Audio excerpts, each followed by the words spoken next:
అదే నమస్కారం. నాయక్ సినిమాలో ఏందిరా బాబ్జీ ఏంది రచ్చ అంటాడు, లేదంటే ఏంది చండాలమా అంటాడు.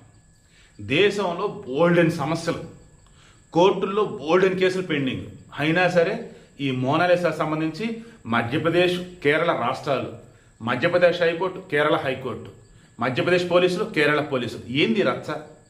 ఆ ఎర్రిబాగులు అనకూడదు కానీ చక్కగా కెరీర్ బ్రహ్మాండంగా ఉన్నటువంటి తరుణంలో, ఊహించిన అదృష్టం వరించిన సమయంలో వెళ్ళి ఆ ఫర్మాన్ కాండిడేట్తో లవ్లో పట్టడం ఏంటి, వాడితో వచ్చి పెళ్లి చేసుకోవటం ఏంటి, ఆఫర్లు మొత్తం ఎక్కడెక్కడ వదిలేయటం ఏంటి, వాళ్ళ అమ్మ నన్ను వచ్చి అమ్మ నువ్వు పసిబిడ్డ అమ్మ రామ్మంటే పోనీ మీరు నాకు ఎవరో తెలియదు, లేదంటే మీరు నన్ను హింసించారు, నన్ను డైరెక్టర్గా నాన్న రకాలకు ఇబ్బంది పెడితే మీరు చూస్తూ ఊరుకున్నారు, సర్దుకోమన్నారు అని వాళ్ళ మీద నిందలేయటం ఏంటి.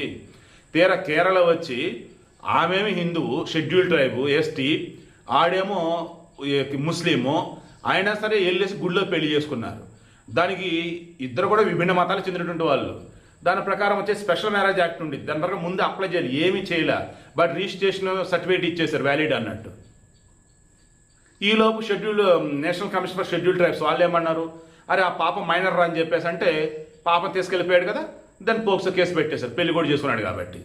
ఈలోపు మధ్యప్రదేశ్ పోలీసులు వచ్చారు. ఈలోపు మళ్ళీ కేరళ హైకోర్టుని అప్రోచ్ అయ్యాడు. కేరళ హైకోర్టు ఇంకేం చేసింది, ట్రాన్సిట్ బెయిల్ ఇచ్చింది అనమాట.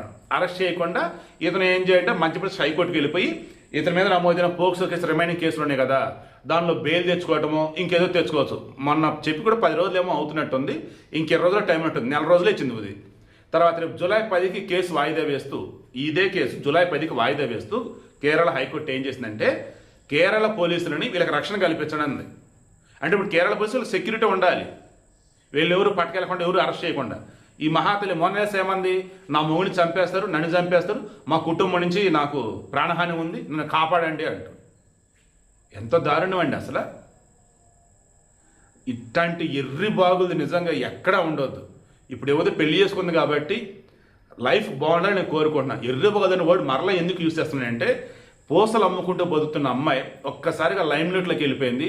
అసలు బ్రహ్మాండమైన కెరీర్ ఉన్నటువంటి మూమెంటు. ఆ పిల్లకేమో పూర్తిగా 10 సంవత్సరాలు నిండలేదని ఫ్యామిలీ చెప్పింది. లేదు మన జనవరికి 10 సంవత్సరాలు వచ్చేసినాయి అన్నది. ఎంత జనవరికి 10 సంవత్సరాలు వచ్చినా ఇది ఎంత అండి, జూన్ కదా, మహా అయితే 18 సంవత్సరాలు 5 నెలలు 4 నెలలు. ఆ మాత్రం దానికి మెచ్యూరిటీ వచ్చి వాడితో వెళ్ళిపోయి పెళ్లి చేసుకుని ఏం చేద్దామని, మళ్ళీ అక్కడ చదువుకునేది ఎంత 10 కూడా చదవాలా. ఆ ఫార్మాన్ కానీ అసలు ఏం చేస్తాడో, వాళ్ళ అమ్మ నాన్న ఎక్కడ ఉంటారో ఏటో తెలియదు, వాళ్ళ నాన్న వచ్చేసి నేను రానివ్వరా అన్నాడంట. మరి అసలు డబ్బులు ఎవరు ఎత్తున్నారు, తిండోరు పెడుతున్నారు, బతకాలంటే ఏం చేస్తారు, ఏందండి అసలు ఇది.